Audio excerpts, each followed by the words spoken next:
All right, good evening, everyone. This is the second to the last evening for our year of 2019. We have a special guest here, Jeff Hornung. He is going to do some really neat stuff and teach us how to do a Morocco Blue Bowl. We're doing finishing tonight. Finishing. We're going to do some finishing. We're doing finishing tonight. Which is one of the techniques you're going to be teaching over the weekend. If you haven't signed up for it, sign up for one of the classes. We still have Saturday and Sunday open. Jeff, I'm going to let you take it over from here. Okay. Enjoy. Okay, all right. Thank you for having me. First order of business, we need to take a selfie. So I hope you don't mind. All right. Everybody get in real close. On three, say cheese. 1, 2, 3. Cheese. Okay. Is there anybody here in witness protection? I do plan on putting this on social media. No? Okay. All right. That's fine. Oh, one guy? You're out of luck. Okay, real fast. My name is Jeff Hornung. I'm from St. Louis, Missouri, and I've been turning for a little over 7 years.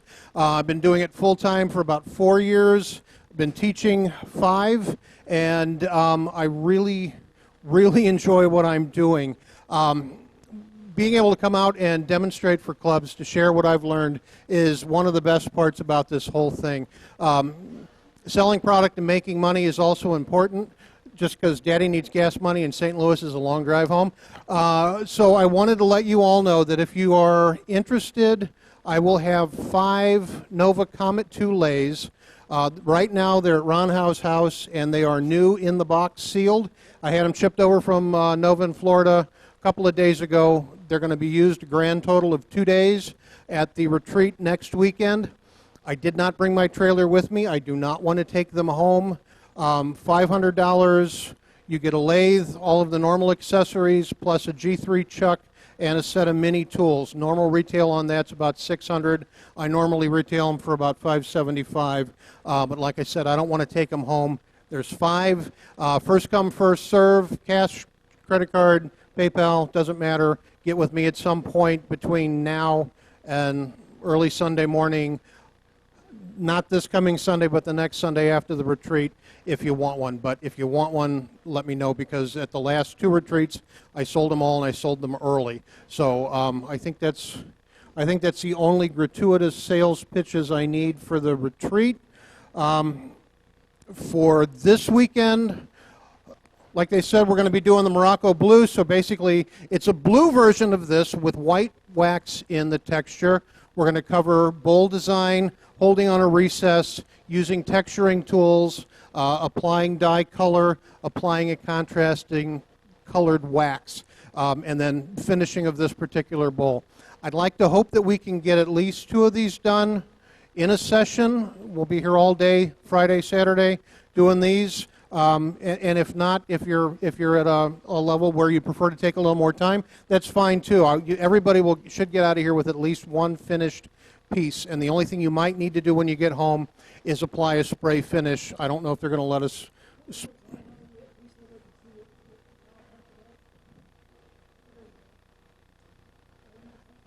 Yeah, so I'll take my price tag off before you see that. All right, so that's the back. It is textured all the way on the outside, all the way on the inside, and even though it looks really complicated, it's not. If you know how to make a bowl, I can teach you how to do this. Learning how to orient the texturing tools is the hardest part of the whole process, and that's part of what we're going to do tomorrow and Saturday. On Sunday, we're going to make a calabash bowl. I prefer the African style over the South Pacific style, mostly because the guys that are proficient in the South Pacific style argue, and they get really fussy when you do a South African style. I don't know why, because current scientific thinking is that the calabash bowl actually originated in Africa. So for us to be able to use this shape and call it a calabash shouldn't be a problem. But the keys that we're going to take away with this is to make a true round bottom bowl. So I got no flats here, and we're going to turn really thin. We'll talk about wet wood versus dry wood, We're going to talk a little bit about wood movement, and if we have time to do a second piece, we'll do an embellishment bead on the outside of the surface. If we have a nice piece of wet wood and we put that bead on there, when it dries and warps, you'll get a nice flowing snake-like curve. It really makes the bowl stand out with that warping. So that's what we're doing Sunday. We'll be doing this class all day long as well. And we'll talk about the finishing, when we get into that part of the demo. Yes, sir. Round bottom, thin wall. That's it. And slightly enclosed. Basically, it needs to resemble the bottom of a calabash gourd. And the calabash gourd is kind of a figure eight, a fat figure eight, like me. Fat figure eight gourd that the prehistory humans would grow, would dry. They would cut this vessel open and use it to transport water or food or seeds or whatever they needed, a bowl to transport things. And we're making a bowl that simply resembles the bottom of this squash. Unless you're of the mindset to make the South Pacific style, in which case you need to have a proper elevated side and specific proportions. That is the calabash bowl. The one we're going to do is a calabash bowl, and that's the different, whether we argue about it or not, okay? And finishing on that is super simple, but I brought them to talk about finishing products for this. As far as questions go, I'm going to move as fast as I can so that I can cover as many topics as I can. If you have a question, get my attention. If you need to resort to throwing something, I'd prefer it to be slightly soft, but I'll try to answer your questions in real time as we go. I'm here to help you as much as I can, so having you guys ask me questions if necessary is good for the process. It's good for me so that I know that not everybody's sleeping, and at least I'm hopefully helping you to think. Any questions before we get going on that? No? All right. Now, I will say that I do own a wood turning supply company, the Walnut Log, based out of St. Louis, online and at events like the Trinity Rivers Retreat. I haven't come down as a vendor at SWAT because Craig and Norm carry one of the products that I import. They carry Yorkshire Grit, so when you buy that from them, you're technically buying from me. But next weekend, buy it from me first, because I want to lighten my load and get better gas mileage on the way home. But whatever I don't sell might end up here anyway. As far as tonight's demo goes, I think most of what I'll be talking about, even though I do sell some of it, I think you can also buy some of it here from Craig and Norm. Great guys. I'm glad they let me come in and let you guys use their space. Really enjoy working with them at SWAT the last couple of years that I was able to do that, and really happy to be here. So thank you for that. Let's get started. Okay. So title of this particular demo is Finishing the Finish. We're going to spend a lot of time talking about products, but first we have to talk about finishing your piece. And with that, we have to start with tool work. We've got to talk about finishing cuts, and we've got to talk about sanding. Now, I have a piece. This was from the last demo that I did on this demonstration at Turning Southern Style a couple of weeks ago. Pretend it's dull and mostly turn, because I'm going to turn away the finish like now. We're going to talk about tooling and what the best grind is, and how to use a couple of different finishing techniques with your tools, because if you don't have a good surface to apply your finish, you're not going to have a good finish. It comes down to lipstick on a pig. It's not going to make a difference if there's tear out and speed bumps and tool marks and radial scratches left. We want to try to really refine the surface of the wood first. Most of the products that we will apply to the surface will only enhance flaws in the surface. So we have to start by minimizing the flaws, and by focusing on your tool work, it will help with the rest of your cuts on the rest of your pieces. Now you're trying to up your game and really gain control over your tooling and your sharpening. So real quick, let's talk about what the best angle for sharpening is. And the simple answer is there is no best angle. I don't care who you're talking to or what product they're trying to sell you. There is no one set best.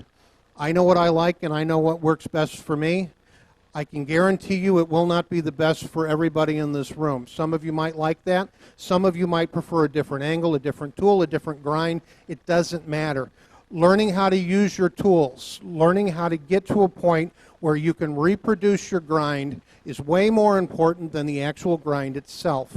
It doesn't matter what the angle is as long as that angle does the job that you need it to do at the time. For me, and I can only talk about my experience, I prefer a 50-degree modified fingernail, so it's about a medium-sized wing. I have a tendency to prefer a half-inch bowl gouge. Can you go to the overhead? I have a tendency to prefer a half-inch bar, so 3/8-inch flute, medium-sized wing with a 50-degree bevel. And the way that I like to get that the most often is by using one-way Wolverine type system. Any Wolverine style system will work in exactly the same way as any other Wolverine style system. You can do this on almost all of the commercial jig systems out there. You can reproduce this on a Tormek or all of the Tormek clones that are out there. You just need to know the right settings. The reason why I like the 50-degree is because it gives me the best balance, in my opinion, between edge retention and cutting efficiency. And I would rather spend more time using a tool and less time sharpening a tool, because I know that I'm going to sharpen the tool again before I make my finishing cuts anyway. So I don't have to have a super sharp tool or a super aggressive tool at the beginning of my project. I can use this tool, and depending on how the wood responds, probably get through an entire bowl before I need to go back and sharpen. And that's pretty much in real time, up to about an 8-inch diameter bowl. Anything bigger than an 8-inch, I'm probably going to want to sharpen. For me, I've got 4, 5, 6 bars of the exact same size. So sharpening is removing one bar, putting a second bar that's fresh in, and going back to work. If you take your grind, if you prefer a 45 or a 40-degree grind on your bowl gouge, that's going a little more aggressive. The downside, and there's always a downside, the downside to having a more aggressive edge is you lose edge retention. It might not be enough to bother you and your style of turning, but it's enough to bother me, and I don't go that way on my bowl gouges. If you prefer something along the lines of a 60 or a 65-degree angle, now you're going more sharp. Again, because of the geometry of that edge, going sharper, you lose edge retention. I stick with the 50-degree for my working tools for the most part because I maintain a little more edge retention, and it doesn't give me any real expense of sharpness or aggressiveness because I've come to really enjoy this particular grind. Doesn't make it the best, it's just the best for me. The way I like to set them is I like to use angle setting jigs. This will drop into the pocket of my V-arm, and the 2 points will post up against the surface of the sharpening wheel. It will give me, this one will give me a 60-degree grind. This one will give me a 50. I normally bring my jigs with me when I travel. That way, no matter whose system I'm sharpening it on, it comes out exactly the same as it would in my own shop. The reason why I like the jigs is because I'm eliminating any variation or faceting or changes on the grind of my tool, and that goes to muscle memory. If my hands don't have to relearn how to finesse this tool every time I go back to the lathe, I'm going to be able to get more consistent cuts more often, and I will be able to advance my skill building much faster because I'm not, even if it's a microsecond or something, there's a delay, there's a change that my hands have to compensate for. If I'm traveling with my own jigs, I don't have to worry about it because the systems are almost always set up exactly the same. This is where the variation comes. It's the angle between the V pocket and the wheel and the leg of your jig in particular. This one being mine, I could weld this in place and be completely happy. I never change the angle. of my jig leg. It's set at that 22.5, 23 degree angle, which is about a business card thickness below the second notch. It has my Star Wars tape on it, so I know it's my jig, and I will never change this one. I've got a second jig. If I want to do other grinds for other reasons, that one can be changed at will. This one I don't change, and I will probably weld it in place off-season so that nobody else changes it when I'm not looking. I want the consistency, and what the leg angle does is changes the pitch of the wings, okay? So if I'm looking at my tool, if I'm looking straight down the flute, I can see my wings pitched however they are on your tool. On mine, they're more upright, and the reason they're more upright is because the leg of my Wolverine jig is at a higher position. That opens the wings up. Further down that leg goes, the steeper the pitch of the wings. You look at an Ellsworth jig, that leg's way down. Makes the wings of the tool come in hard. There's a reason for that, and that's because when you change that edge geometry, now it becomes that shear cutting tool that David is really most proficient with. And you can do some really fine finishing cuts with the tool because of that angle.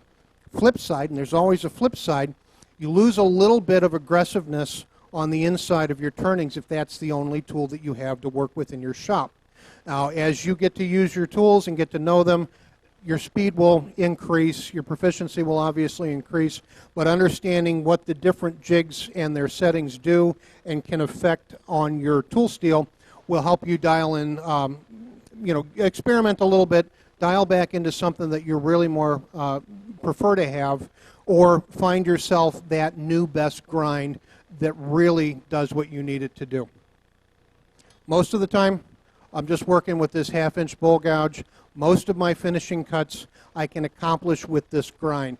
The only real difference that I do on my sharpening, can you go back to the overhead just for a minute? Just for a minute.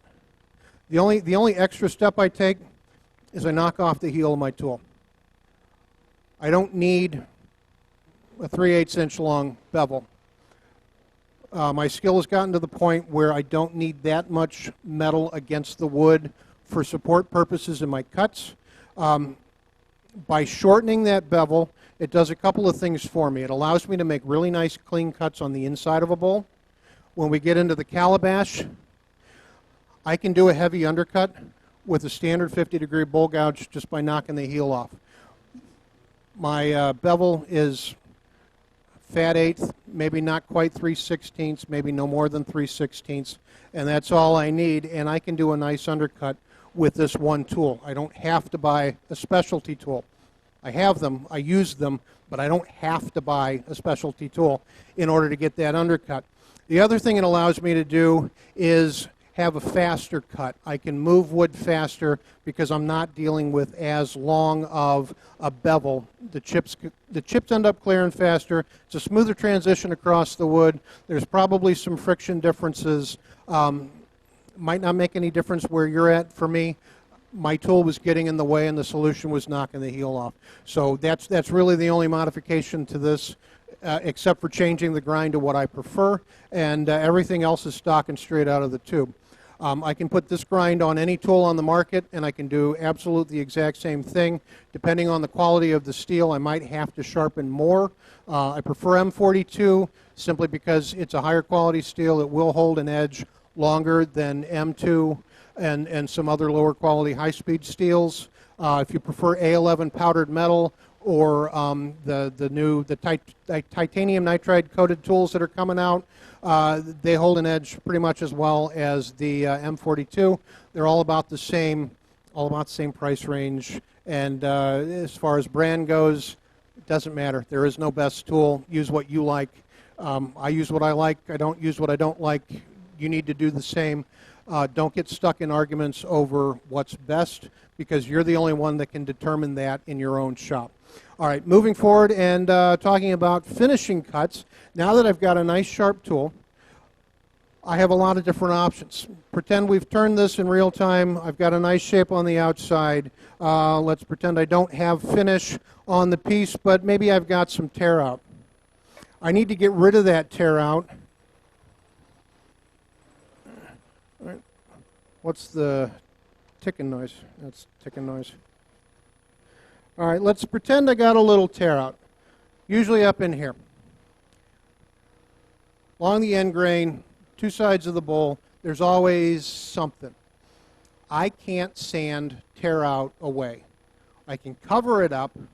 I can minimize it sometimes, but I can't sand tear out away unless it's very small, at which point I'm basically wasting wood.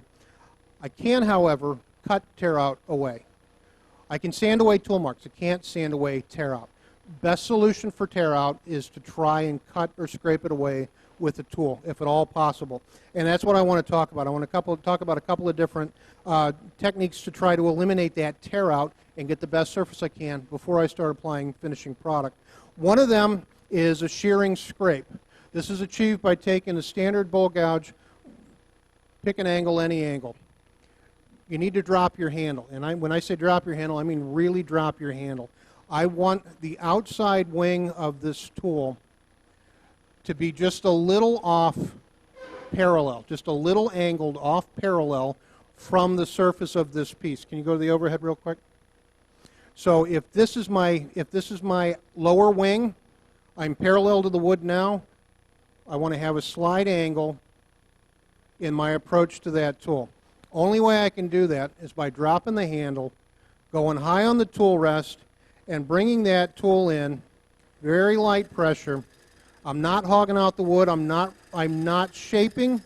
I'm simply refining the surface. And my shavings are very fine. I'm not coming away with big, heavy shavings. I'm coming away with really fine, wispy shavings. And I'll get to a point where I can't continue that arc based on the shape of my piece and the position of the tool rest. That's okay. Turn off your machine, move your tool rest. I'm not lifting up any tear out, which is a shame. I probably should try to lift some tear out so that we can see.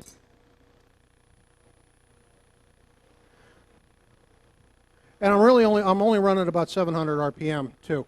Normally I'd be running a fair amount faster. Between centers, less than 8-inch diameter piece. I won't tell you what speed I'd run it at, but I would normally run faster, so I'm going to.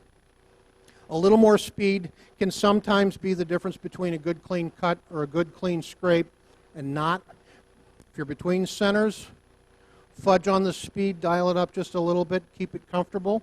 Don't go ridiculous, because that might give you an advantage in slicing or scraping those fibers cleanly.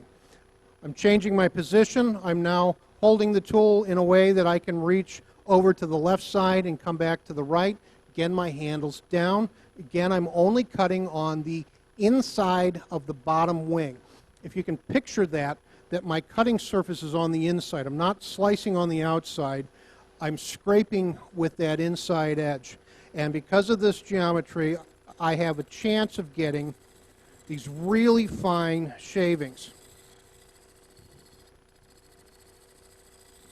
I'm not moving my arms, I'm moving my body. It's standard cutting procedure.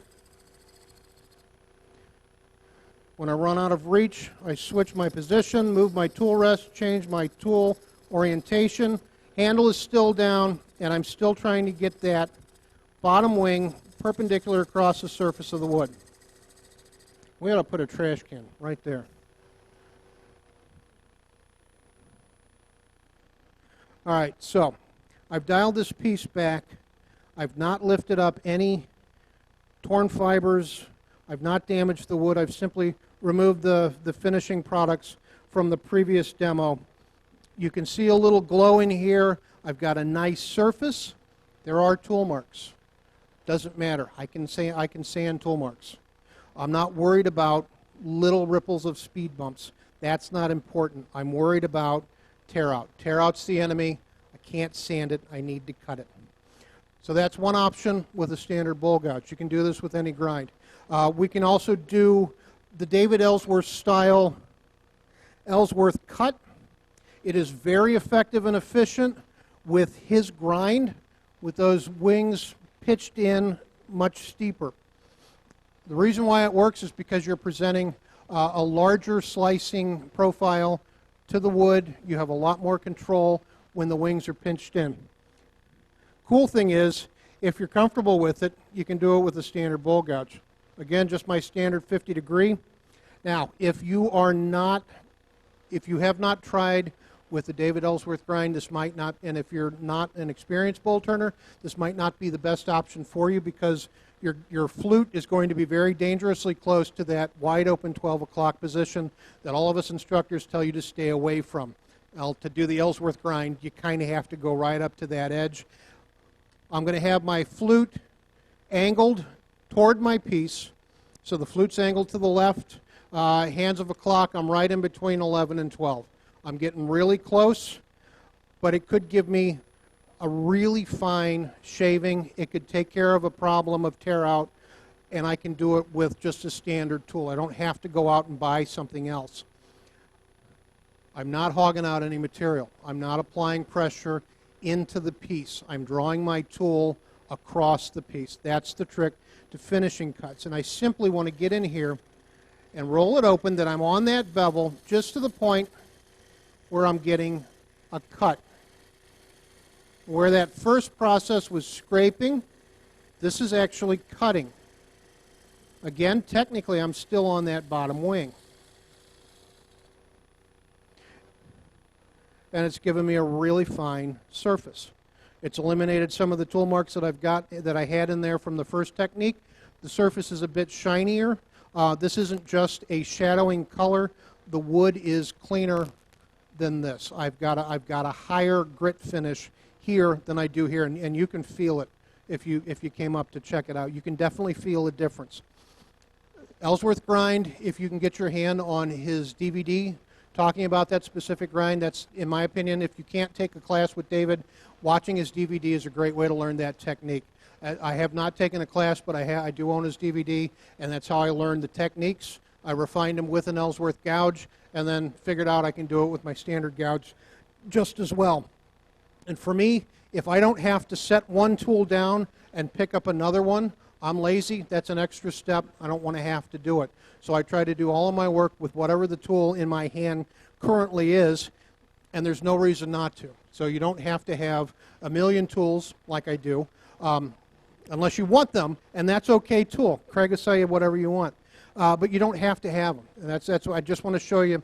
You don't need a specialty tool to do a specialty technique most of the time. Okay? All right, another option that we can talk about is scrapers. Sometimes, even with a good sharp cutting tool, no, it's half step back. One more finishing cut with a cutting tool. I have a specialty gouge. It's a 3/8 inch bar, 1/4 inch flute. It's got a much shallower grind, much shorter wings, a little bit more than traditional, still technically a fingernail, but it's short. This is sharpened at a 60-degree angle. So I'm giving up edge retention in order to gain sharpness. If my regular grind and my normal techniques don't work, I'll try either a shearing scrape or a shearing cut. Sometimes the wood is stubborn and it won't let me get a good cut at that point. I might consider going to a tool like this, that it will be good for 1 or 2 passes before I have to go back and grind. But since it's a finishing cut, I only really need 1 or 2 passes anyway. I'm not hogging out, I'm not shaping, I'm refining that surface so that when I apply product, the product will be on a pristine surface instead of something that I'm trying to cover up and mask. By going to the sharper edge, I've got a better chance of a cleaner cut. And maybe this is what I need to do in order to get some stubborn tear out removed from the surface of the wood. Again, I'm not applying a lot of pressure into the wood. I'm slicing across the wood. It's all about pressure, control, approach, speed, and a little bit of finesse. So I'm going to get in here, find my bevel, watch for the shavings to start coming off. Because it's a slightly more traditional grind, there it is. I'm not putting a lot of pressure into the piece. My thumb is applying pressure onto the bar, into the tool rest, but you can see the very fine shavings coming off.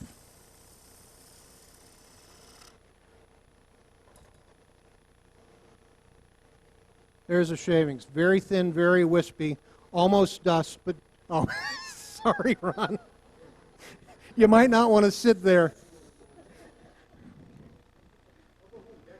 You want my glasses? You want my shield? All right, but again, I left a transition line here. So I've got my Ellsworth here. I've got that 60-degree gouge here. And there's a crack, so this will never be a finished piece. But this is a really good surface, too. I'm not seeing or feeling any tear out. And sometimes I can't see it. Sometimes I have to feel it. I've got to feel where those weird spots, those flaws are. My eyes are crap. I fully admit that. So I don't rely on them for anything except general shape. For stuff like tear out, especially the fine stuff, I need to feel it. I need to get my hands on the piece. So I'll stop off and look. But with that 60-degree grind, it was I sharpened it at my shop right before I packed up. 1 or 2 good passes. There's a couple of tool marks. I can sand them away, but I've got a really nice surface. I cut away any tear out. There's no more tear out left at this point, so that's another option. Get yourself a specialty tool. If you're not already using that grind, small bar, it doesn't have to be something, doesn't have to be a 5/8 inch gouge for hogging out. Something little, something that you can grab real quick, sharpen, 1 or 2 passes, get a nice finish, move on.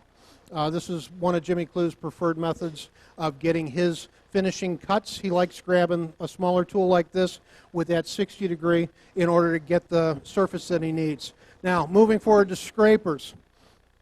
If you don't have a bunch of fancy tools and you don't want to spend the money on fancy tools, doesn't matter. If you've got a nice round nose scraper, you can do something very similar. This is kind of along the same lines as what we were trying to do with the gouge in that first shearing scrape. Normally when we're using a scraper, we are edge on center, handle slightly elevated, we're going around, we're hogging out, we're doing what we need to do. If I want to use this as a finishing tool, I want to change the angle geometry where the tool meets the surface of the wood. I'm actually going to roll this up on a 45. I will still do a shearing scrape. I will still do a scrape, it will now be a shearing scrape, just like I was doing with the bowl gouge. I don't have to have this in that one standard orientation if it's not getting rid of the problem that I'm being presented with at that time. And sometimes, if I can't cut it away, sometimes I need to scrape it away.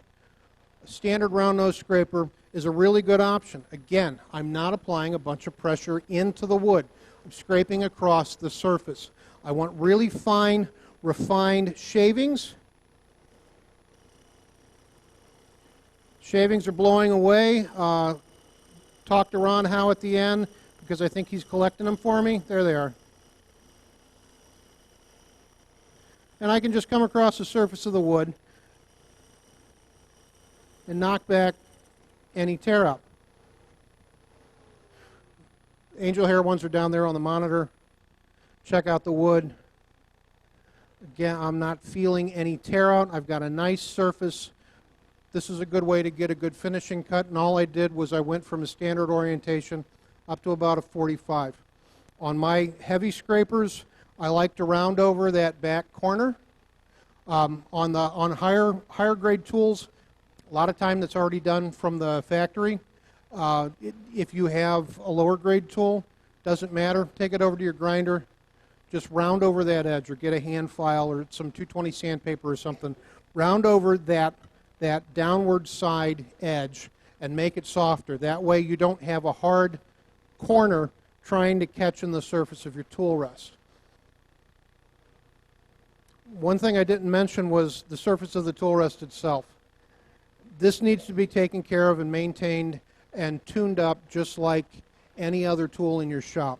If you get a bunch of nicks or burrs, or in my case, product, glue, anything that causes a blip, dimple, ripple on the surface of the tool rest, is going to translate through the tool onto the surface of the wood. So if you've got a dink in the tool rest, you're going to have a dink in the surface of the wood that you'll have to deal with later. Clean off the surface of your tool rest. 220 sandpaper, just in a shoe polishing kind of motion. If it's deeper than 220 paper, will take care of a finer file, metal file to go over the surface of that. Clean and tune up the surface of your tool rest regularly. We all get catches. We all have issues. Things happen. I'm a mess with product. I use a lot of embellishing product and glues and whatnot. So I'm always cleaning my tool rest because I always get a bunch of crap on it. But on occasion, something will happen. I'll end up with a mystery dent in here somehow. I need to get that out, or that's going to end up translating to the surface of the wood, probably right when I'm trying to get a nice finish. If you're doing something with a hard corner, like on a heavy scraper, even if you round that over, that's going to drop in and catch in any of those nicks, scrapes, whatever, and that can translate to the surface of the wood, which means you're going to spend more time refining the surface that you might not have had to do if you would have just cleaned your tool rest at the beginning. I can do that exact same cut with a carbide. I've just got a standard round carbide. I'm going to do the exact same cut, rolling it up on a 45-degree angle, just a nice round carbide. Again, the corners came softened out of the factory. If you have a carbide that has sharp edges, round over that one bottom side so that you can do this. If you're working on the outside of a bowl and you're working on a faceplate or something, working on the primary curve on the outside, you can do that pulling scrape from the other direction as well. You're not limited to just one direction. If you're left-handed, if you prefer to work this way, no reason why you can't. Whichever side of that tool is down on the tool rest, soften up that edge. It'll help things. It'll keep it from digging into the tool rest. It'll keep you from getting catches and make this process a little bit more smooth. So I'm going at that 45-degree angle. I'm also at a slight angle to the surface of the wood. I'm not straight on perpendicular. Trying to change that angle, that geometry, so I can get that shearing scrape. If you look at my pinky, it's catching some of the shavings.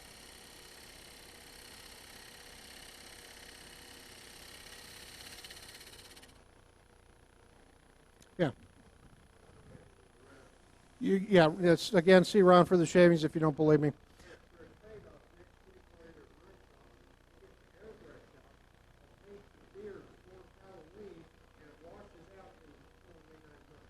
Okay, that's fine. Yeah, and he will do that, just in case.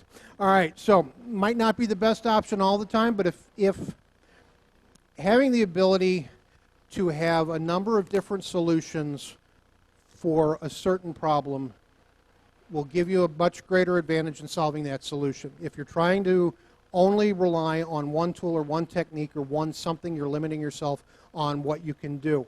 By being able to utilize other tools in different ways to achieve the same outcome might be the best thing that you could walk away with from this demo.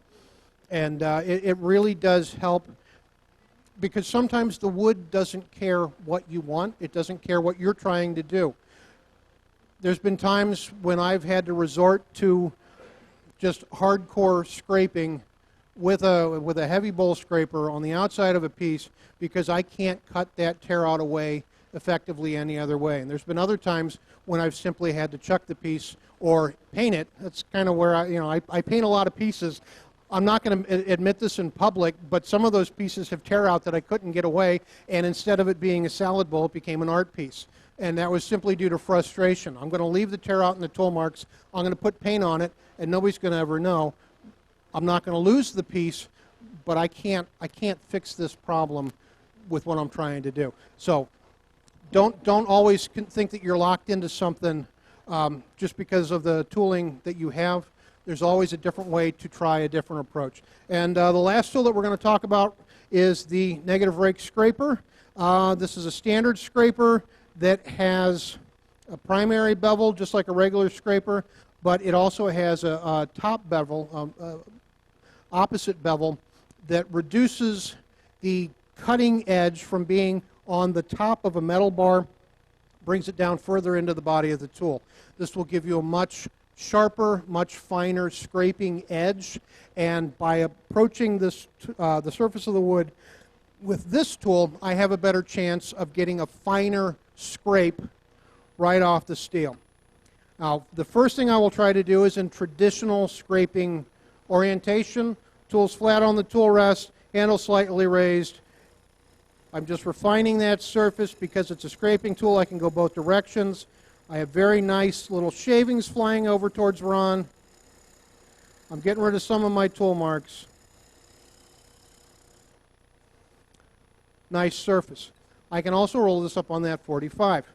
I can use it in that orientation as well. I'm changing my geometry, increasing the shearing angle, reducing the amount of pressure against the surface of the wood in an attempt to get the best surface possible.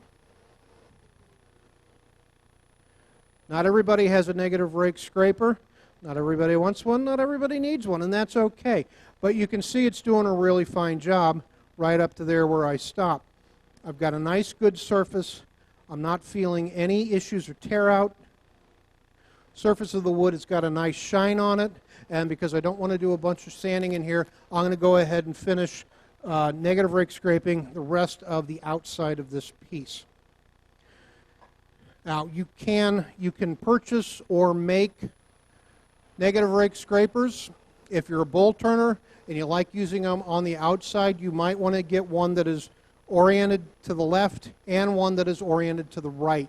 That way you can go in either direction depending on the orientation of your piece on the lathe at the time, and that might allow you to get a really nice finish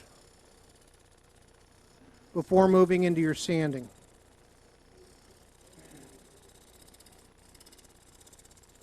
There's a lot of other scraping type tools that you can use, more than we have time to talk about.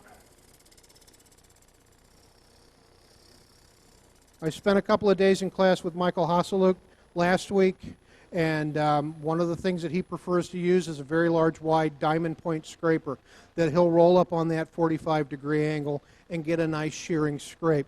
Beautiful little tool, not my preferred tool. And here you go. I did some shearing scraping with a negative rake scraper, and right there on top, I lifted an enormous amount of tear out. Right there. I just made it worse. And we hadn't been doing that, and that was simply because of the tool in my hand. This wood doesn't want to be scraped at that point. I need to go back, I think, to a cutting tool. So we're going back to my 60-degree. I'm going to see if I can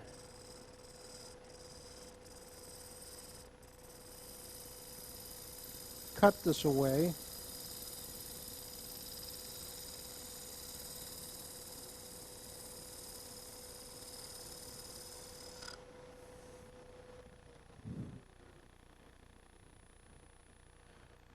All right, so one cut, we've reduced it. Second cut would eliminate it.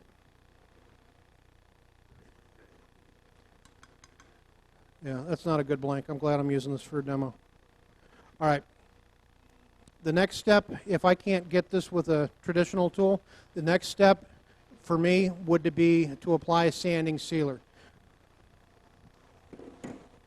All sanding sealers work about the same way.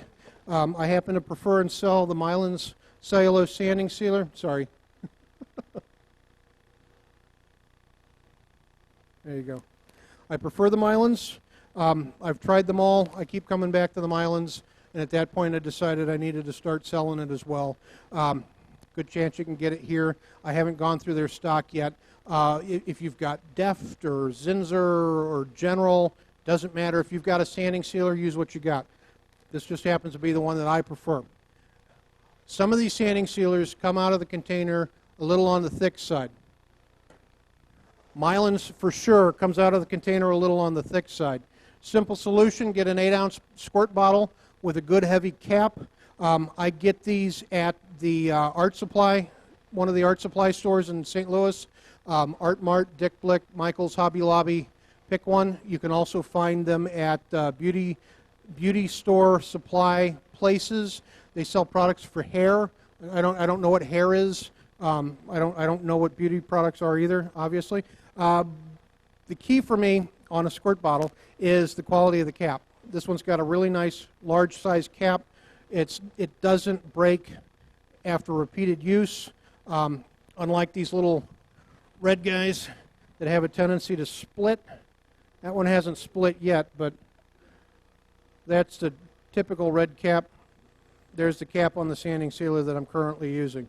There's the difference. Good cap makes for a good seal. Probably won't split on you. And with the Mylans especially, mix it 50-50 with its preferred thinner. It's a lacquer-based product. Use a lacquer thinner. Some of the sanding sealers are water-based. Use water. I don't know what all of the thinning products for all of the sanding sealers out there are. It should tell you what the base product is or what it can be thinned with. The Mylan's lacquer-based, so thin with lacquer thinner, 50-50. You can, a rough estimate. It doesn't have to be rocket science. Yes, sir.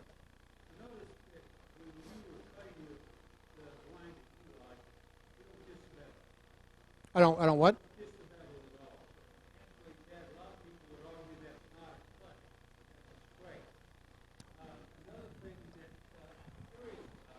Yeah, when I'm in this position, it's a scrape. Right, exactly. This is a scrape. Yeah, this one's called a shearing scrape. This one is the name of this. Yeah.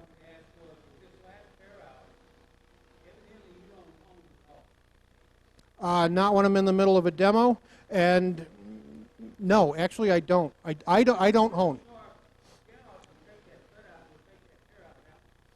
Yeah, and I've already used my sharp tool a couple of times. I lost the edge.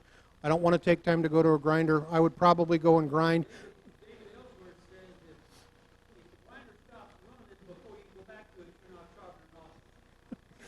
I'm not David Ellsworth, and there's lots of reasons. And I would argue with some of that. Modern steels. No, actually, I'm not going to argue. I'm not going to argue. I'm not a honer. A lot of people hone. I'm not one of them. I will not tell you. I will never tell you not to hone.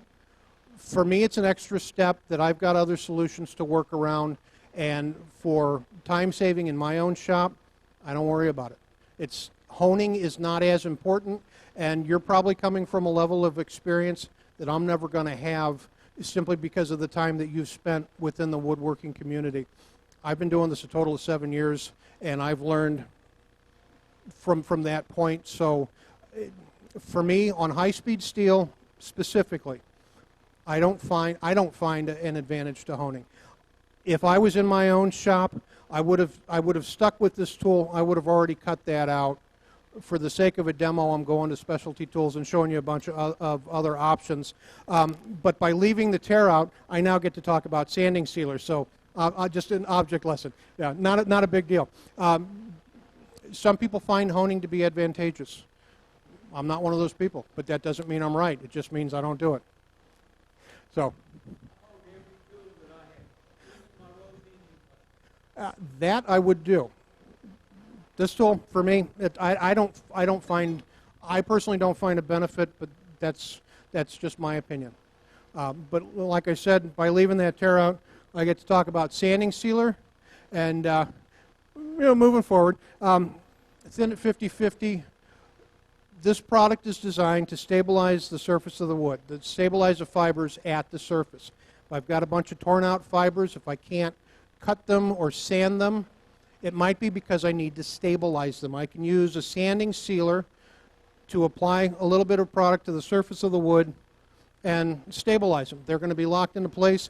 I'll have a better chance of making a clean cut or a clean scrape simply by doing that. And because I didn't have any lacquer thinner in my shop before I left, I didn't mix up a new batch of sanding sealer, so I can't seal the whole thing, I don't think. But I would just apply some product here. No big deal, not rocket science. I'd apply it to the entire surface of the wood, and I'm going to show you why by letting it dry real quick just in this little blotchy area. If I don't apply it to the entire surface at the same time, I'm going to end up with other blotches. I will not have a nice smooth surface. I won't be able to get a good even penetration.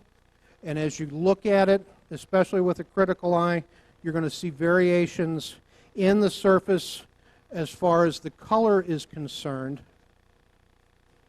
simply because I didn't apply sanding sealer to the entire surface all at the same time. You do it to a little area, do it to the entire piece. The big reason, aside from stabilizing the fibers on the surface, is you're locking in your finished color. Whatever product I apply to this first is going to tone the color to what it's going to be for the rest of its natural existence until it gets to the point where it will start to darken all by itself just due to age and the fact that it's wood.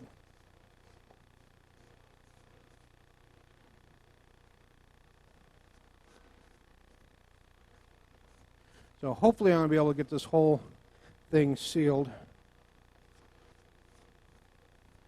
before having to go to the thick stuff.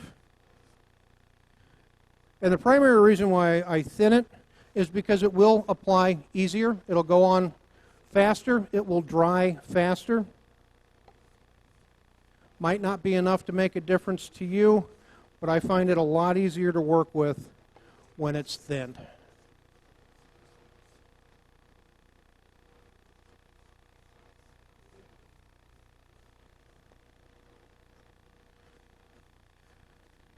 All right, so pretend I applied 2 coats. There, you can see the color variation from the first application to the second application. I've got right there. I created a stain by not covering this quickly with the first application. First application of a sanding sealer needs to be 100%.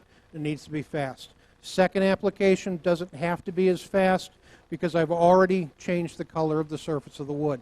Now I have a better idea of what it's going to look like tone-wise when it's finished because I've applied a product. Sir? Question is how many coats. If I thin it, I prefer to apply 2 coats. Straight out of the, and your mileage may vary. Different products, it depends on drying time, application process. The Mylan's thin, 2 quick coats, and that's all I need. It'll be flash dry in about 15-20 seconds, ready to go with the next step. You can also get sanding sealers in aerosol form.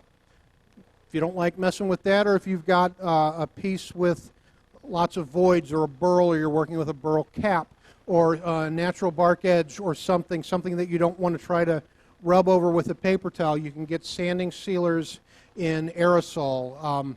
Bellins, Masters, there's a couple other ones out there.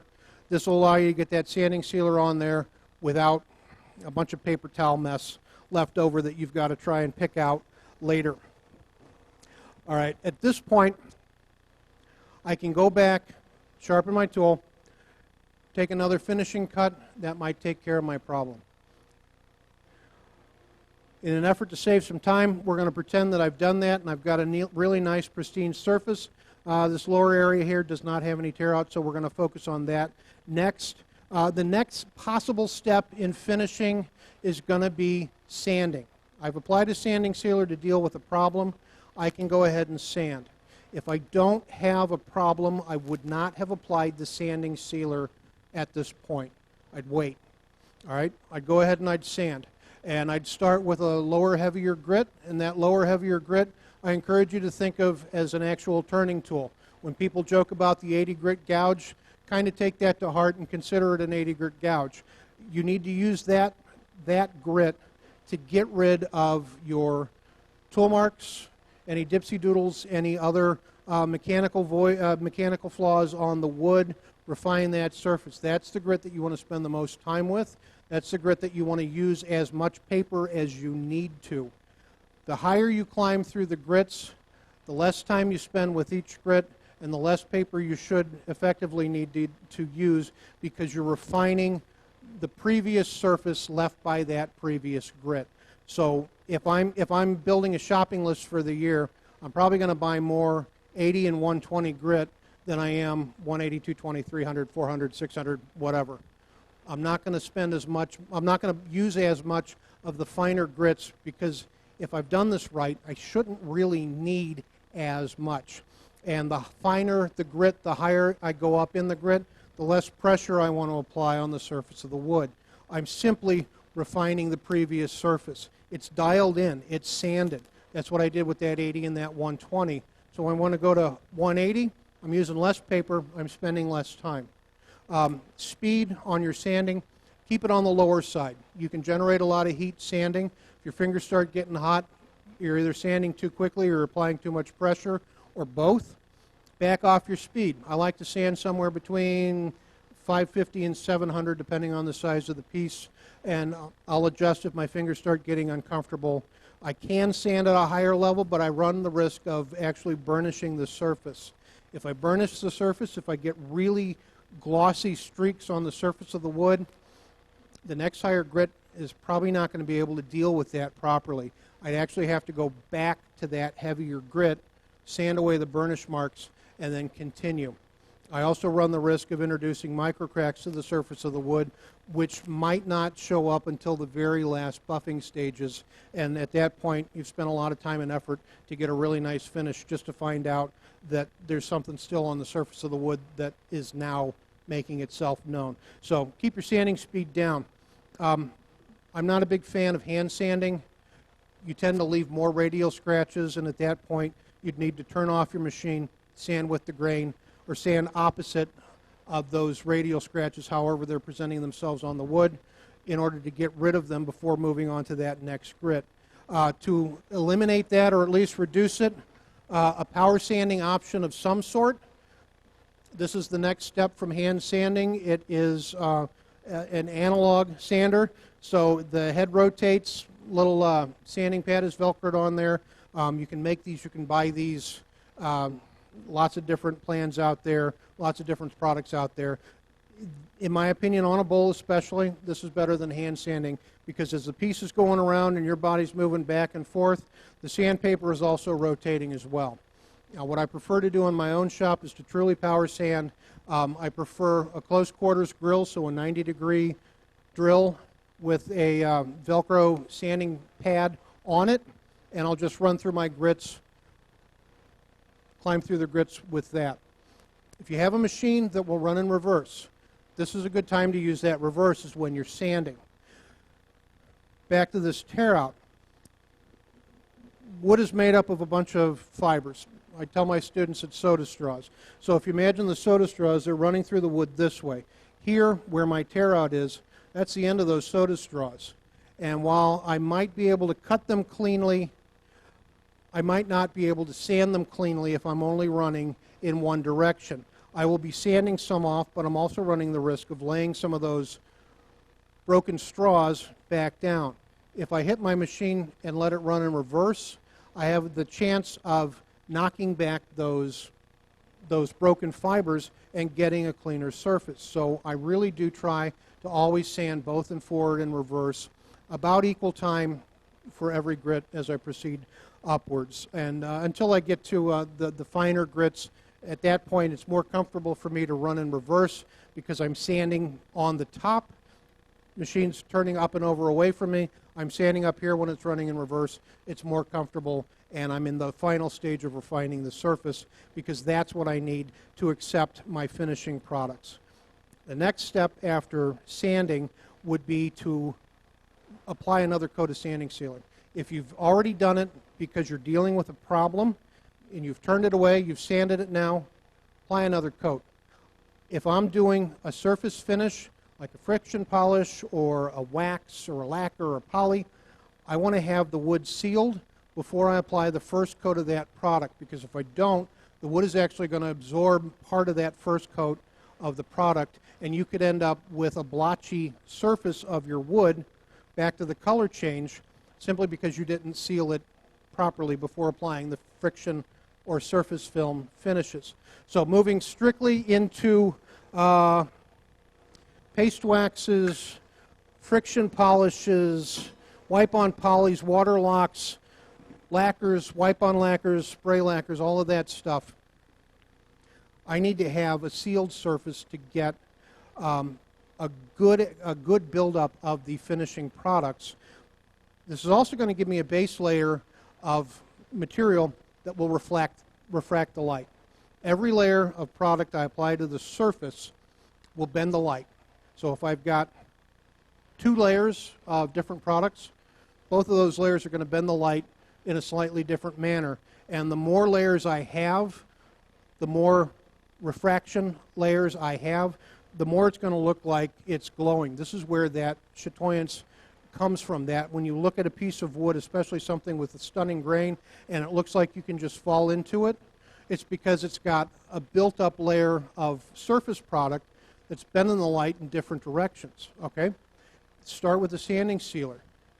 It's compatible with almost everything, and it will give you not only your base color, like I said before, it'll seal the surface of the wood for your surface film finishes, but it will also give you that starting layer of light refraction. Any questions on the sanding sealer?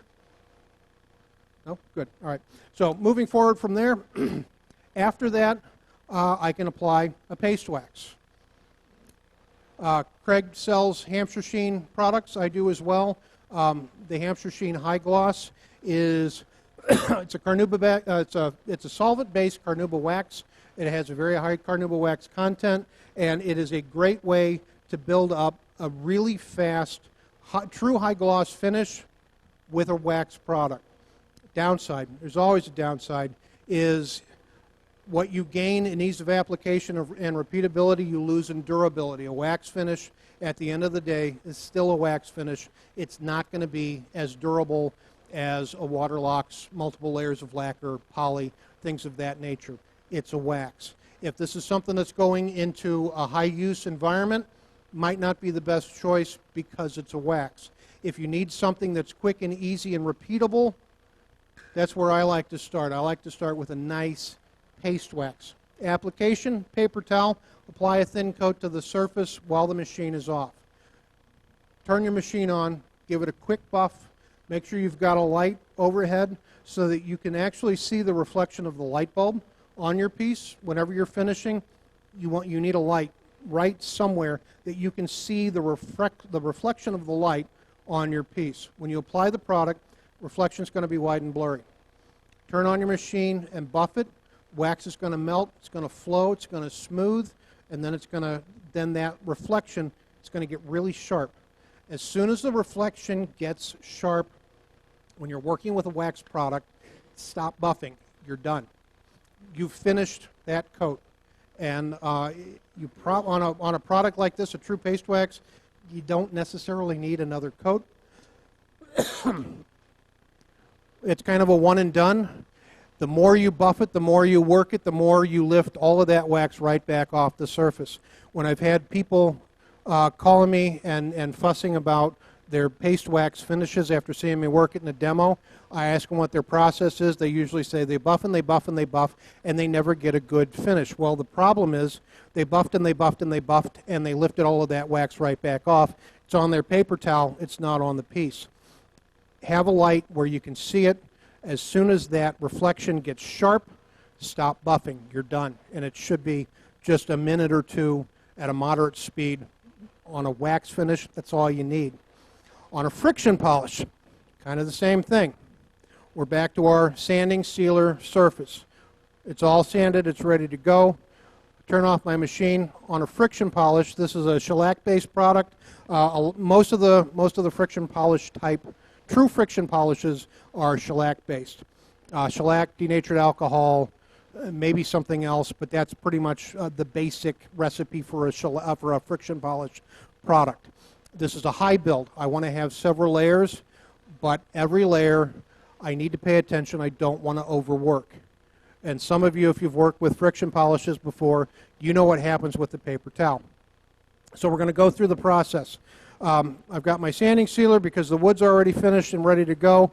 Turn off my machine. I'm going to apply that first coat with the machine off. I want to have a nice, thin coat. Less is more. Thin coat of the friction polish on the surface of the wood.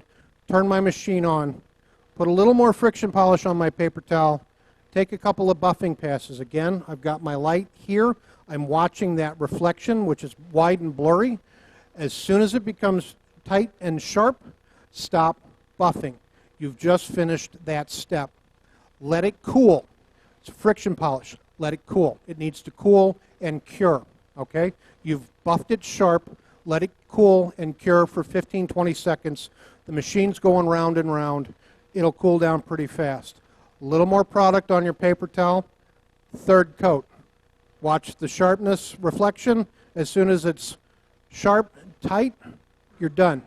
Let it cool. Keep repeating that process. Build up 4, 5, 6, 8, 10, however many layers you want to have.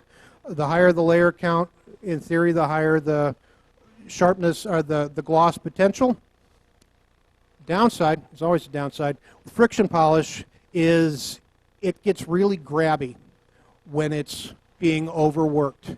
And when if you're working with a paper towel as your applicator especially, if you overwork it, you're going to heat set the product that's in the paper towel itself, and that product and the paper towel will bond itself to the surface of the wood, and you won't see it until you turn off the machine and you're inspecting your piece. There's this big wad of paper towel stuck right in the middle of this beautiful finish. And the only solution is to sand it off, turn it off, whatever, and start all over again. And that's simply because you overworked it. Friction polish, it's very simple. It does take a little bit of attention and finesse. You need to work fast when you're buffing your pieces, and that's why I like to have that light reflecting down over the surface. If you go into, let's jump to a lacquer finish. Got a can of Mylan's melamine lacquer. This is a neat little wipe-on, brush-on lacquer product. It is moderate gloss. I would not say high gloss. And with lacquer, you need patience. I can use this as a friction polish. I can get a nice built-up surface in exactly the same way as I did with the friction polish. Apply a light coat, apply a second coat, buff the two coats together, let it cure for a couple of minutes, keep building up. I'll get a semi-gloss to light gloss finish. It'll be lacquer, so it will be more durable, but it will not be that glass-like finish. And I fully admit I'm not the best at glass-like finish, but that one, you really need to have an enormous amount of patience. Apply a coat, let it cure overnight. Come back the next day, denib with a 4O steel wool or ultra-high grit sandpaper. Wipe off any excess dust with a tack cloth. Apply your second coat of lacquer. Let it cure overnight. Wash, rinse, repeat. It's a very slow process, but if the piece that you've turned justifies the amount of time it requires to get that high gloss, glass-like finish, spend the time because it will be worth it in the end. Unfortunately, to get a good lacquer finish, there's not a lot of shortcuts that I know. And if you have any shortcuts, let me know after we're done because I'm not very good at it. I just know that Pete Markin does Dizzy Bowls, and his lacquer finishes are just mind-boggling, and it takes him a week to build up that finish. Well, he uses wipe-on poly. Exactly the same process with the wipe-on poly.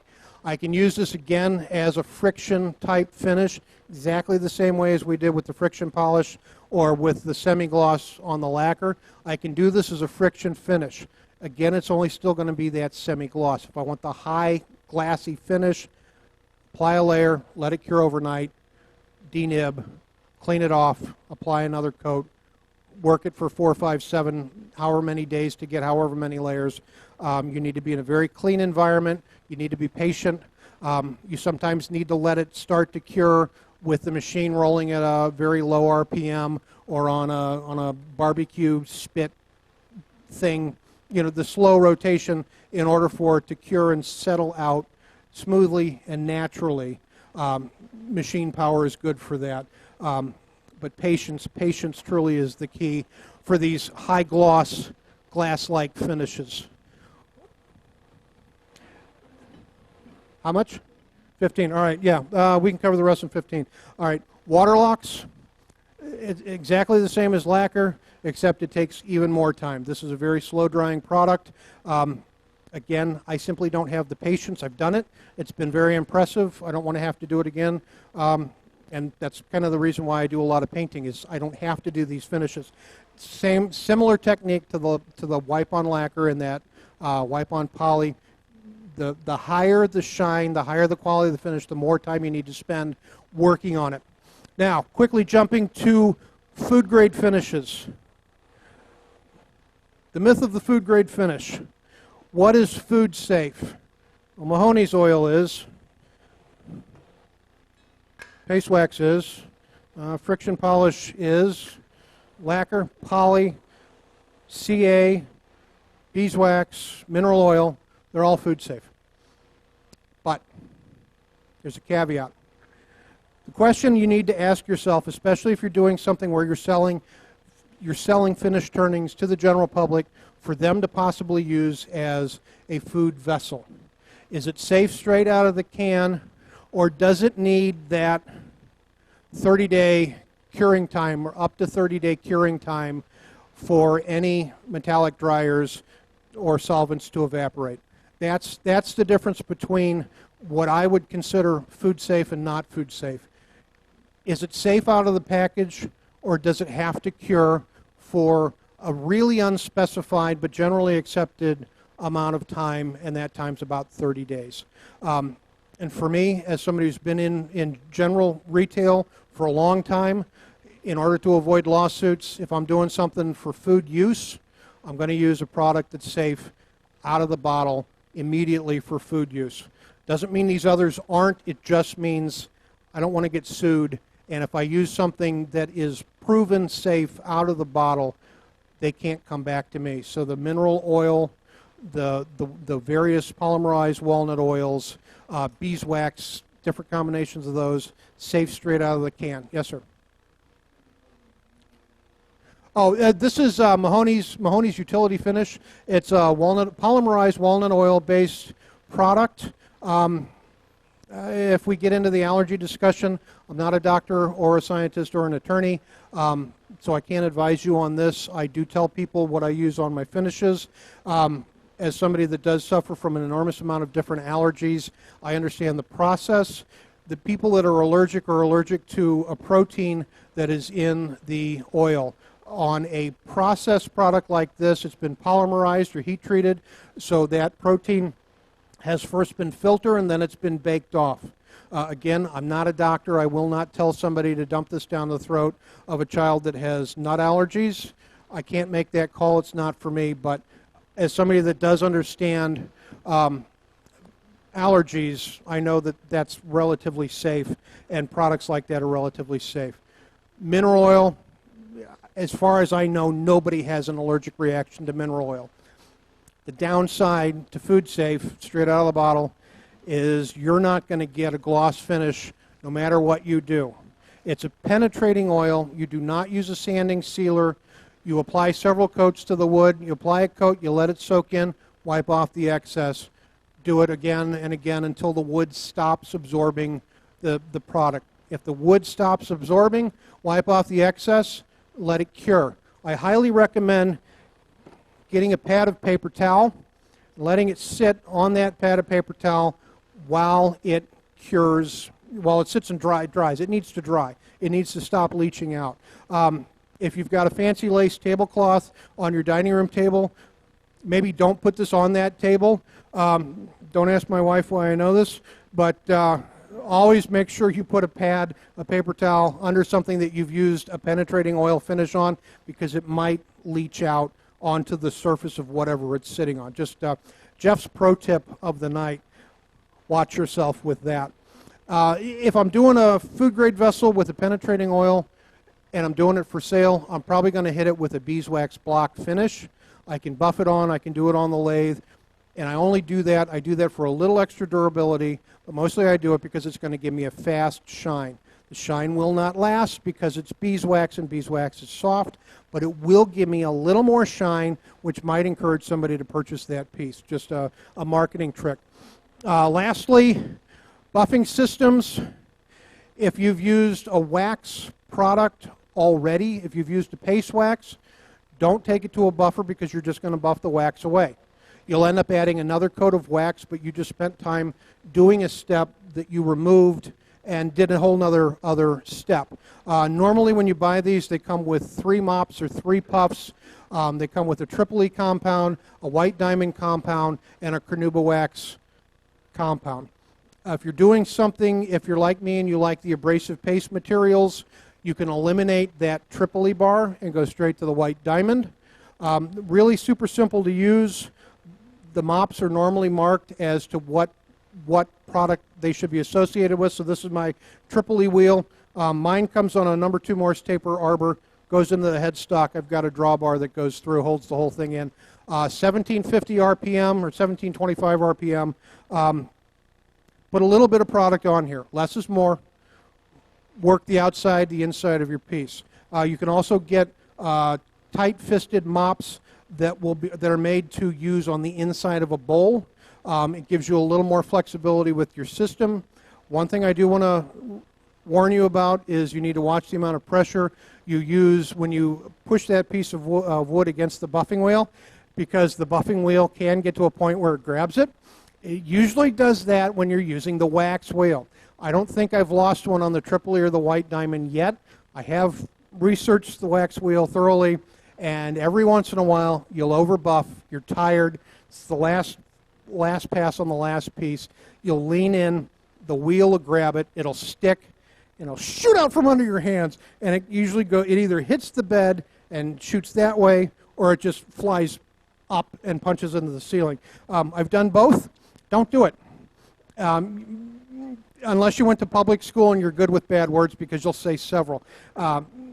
Watch your pressure. With everything, watch your pressure. Less is more. Ease up. I think that really covers most of what I wanted to talk about tonight as far as finishing the finish.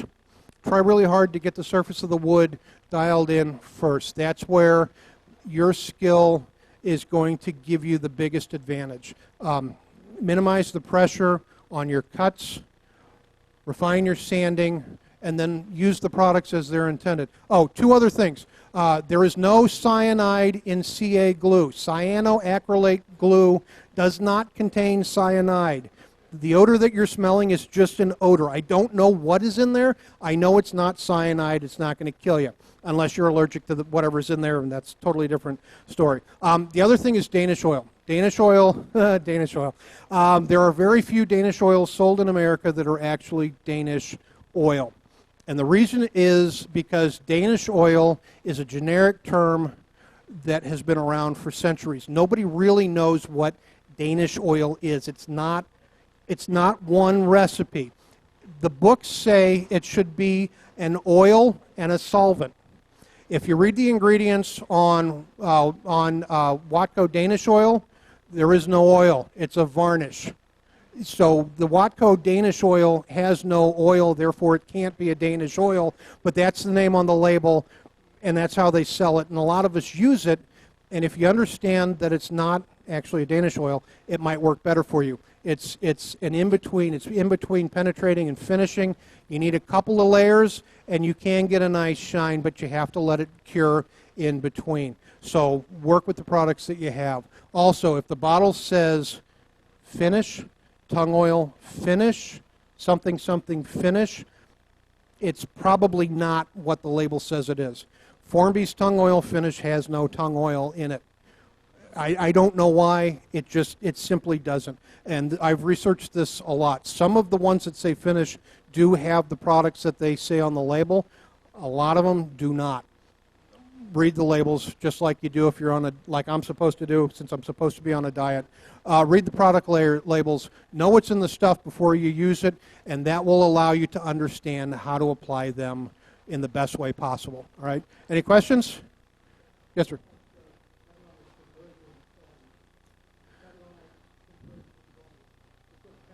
Oh, catalyst. That's an entire lesson all by itself, and I'm not the expert for that information.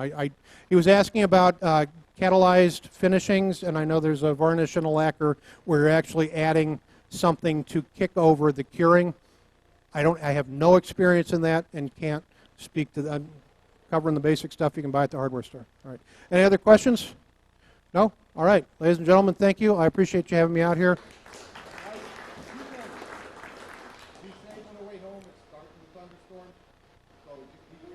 I brought the rain. I brought the rain.